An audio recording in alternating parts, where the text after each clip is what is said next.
इस वीडियो में हम इग्नो के प्रोजेक्ट के बारे में जो भी पूरा प्रोसीजर है वो जानेंगे, साइनॉप्सिस से लेकर सबमिशन तक।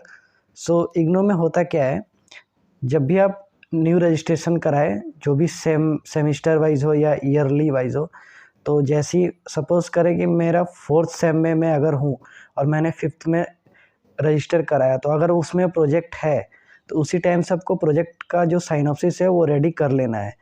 फिर जब भी आपका टाइम आएगा साइनॉप्सिस सबमिशन का, उस टाइम पे आपको साइनॉप्सिस भेजना है।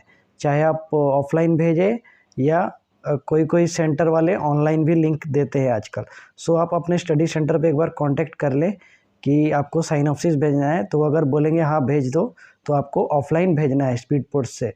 अगर आपको बोलेंगे कि ऑनलाइन लिंक आएगा, तब आपको जो रेगुलर वेबसाइट है उनका, सपोज़ करो कि इग्नो मुंबई सेंटर है, तो इग्नो मुंबई सेंटर का जो वेब पेज है वहाँ पे लिंक आता है कि साइनॉप्सिस को आपको ऑनलाइन सबमिट करना है। इसमें पहले होता क्या है, सबसे पहले आपको एक साइनॉप्सिस रेडी करना पड़ता है। साइनॉप्सिस होता क्या है, प्रोजेक्ट का एक कह सकते हो आप डेमो रहता है। हम लोग वीडियो के आगे देखेंगे किस तरह से साइनॉप्सिस बनाना है, ठीक है। उसके बाद आपको अप्रूवल के लिए भेजना पड़ता है, और जब वो अप्रूव होके आ जाए, 2 महीने 3 महीने 4 महीने जितना टाइम लगता है अप्रूव होने में, अगर वो अप्रूव होके आ जाता है तो उसमें आपको डिटेल दिया रहता है कि आपका जो साइनॉप्सिस है वो अप्रूव हुआ है या नहीं। उसके बाद आपको प्रोजेक्ट रेडी करना है, और प्रोजेक्ट रेडी करने के बाद जो लास्ट है स्टेप वो है सबमिशन का, जो कि इग्नो के मेन वेबसाइट पे आता है प्रोजेक्ट सबमिशन का लिंक। उसमें आपको सिंपली सबमिट कर देना है। अब हम देखेंगे कि साइनॉप्सिस के लिए क्या क्या करना पड़ता है, कैसे रेडी करना पड़ता है साइनॉप्सिस।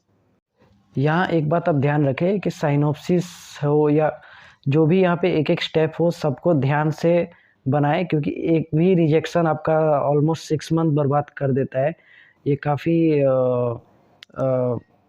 टाइम वेस्ट होता है इसमें। आप साइनॉप्सिस हमेशा जो भी प्रोजेक्ट आप चूज़ करें वो कोई कॉपी नहीं होना चाहिए, अपना खुद का ही बनाएं, या आप ऑनलाइन हेल्प ले सकते हैं बहुत सारे वेबसाइट्स पे, बट ट्राई करें कि ऑनलाइन आप बाई ना करें, वरना अदर स्टूडेंट भी अगर करेंगे, अगर वो मैच होगा तो मे भी हो सकता है कि ज़रूरी नहीं है, लेकिन हो सकता है कि आपका जो साइनॉप्सिस है वो अप्रूव ना हो।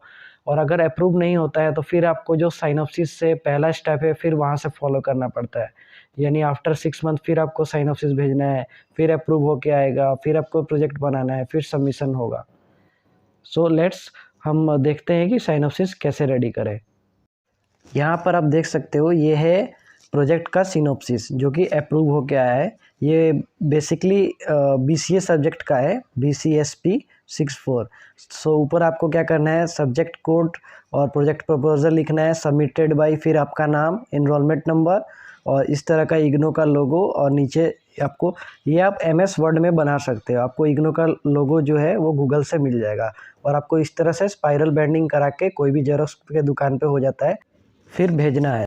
नाउ ये है सिनॉप्सिस का सेकंड पेज। आपने इससे पहले देखा वो फर्स्ट पेज था स्पाइरल बाइंडिंग के अंदर, ये है सेकंड पेज जो कि प्रोजेक्ट प्रपोजल पेज है। ये आपको गूगल पे मिल जाएगा। इसमें आपको कुछ बेसिक डिटेल भरनी रहती है, आपका गाइड के बारे में लिखना रहता है। जैसे इसमें ये BCA का प्रोजेक्ट है, तो इसमें था कि गाइड जो है वो आपका कंप्यूटर साइंस बैकग्राउंड से होना चाहिए। तो गाइड ने क्या किया है, MCA किया है, तो उस पर टिक है। फिर आपने क्या क्या टूल यूज़ हुआ है वो लिखा है इसमें। फिर जिसने प्रोजेक्ट बनाया उसका सिग्नेचर और गाइड का सिग्नेचर, दोनों का सिग्नेचर है। और बाकी नीचे का जो भी है वो रीजनल सेंटर वालों का काम है। अगर अप्रूव हो गया होगा तो अप्रूव पे टिक करेंगे, वो स्टैंप लगाएंगे ऐसा। अगर नहीं अप्रूव होगा तो नॉट अप्रूव पे टिक होके आएगा। बाकी नीचे ये जो भी लिखा है पेन से, ये रीजनल सेंटर से आया है कि क्या क्या इम्प्रूव करना है इसमें। ये काफ़ी इम्पोर्टेंट पेज है, जब प्रोजेक्ट आप सबमिट करोगे तो ये अप्रूव वाला पेज रहना चाहिए। ये है साइनॉप्सिस का थर्ड पेज, जहाँ पे टेबल ऑफ कंटेंट लिखा है कि साइनॉप्सिस के अंदर क्या क्या है, इंट्रोडक्शन, सिस्टम स्टडी और कुछ डायग्राम्स वगैरह है। यहाँ पे आपको पेज नंबर भी मेंशन कर देना है। यहाँ पे पेज नंबर मेंशन नहीं है कि कौन से पेज पे क्या है। फिर आप देख सकते हो ये 4th पेज है, यहाँ पे इंट्रोडक्शन लिखा है। फिर 5th पेज में आपको इस तरह से डायग्राम देखने को मिल जाएगा। जो भी कंटेंट टेबल ऑफ कंटेंट में मेंशन था वो आपको आगे के सारे पेज मिलेंगे।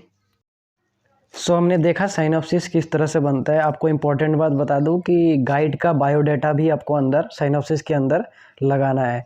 सिंपली बस एक बायोडाटा रहना चाहिए गाइड के बारे में, बेसिक डिटेल और कुछ नहीं। और उस गाइड का जो भी डिटेल है उसमें गाइड का सिग्नेचर भी रहना चाहिए। सो इस तरह से साइनॉप्सिस बनता है।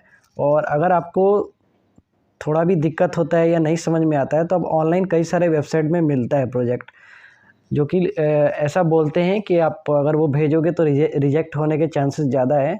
सो हो सकता है रिजेक्ट हो, क्योंकि क्या हो सकता है कि ऑनलाइन अगर आप लोगे तो एक टाइम में हो सकता है आपके बैच से कोई और स्टूडेंट भी वही सेम प्रोजेक्ट भेज रहा हो। सो इसलिए रिजेक्ट होने के चांस रहते हैं, बट ऐसा कंपलसरी नहीं है। अगर आपको आइडिया भी लेना है तो आप ऑनलाइन परचेस करके आप आइडिया ले सकते हो कि किस तरह से एक प्रोजेक्ट बनता है या साइनॉप्सिस बनता है, तो वहाँ से आइडिया लेके आप खुद का बना सकते हो। ये सबसे बेस्ट तरीका।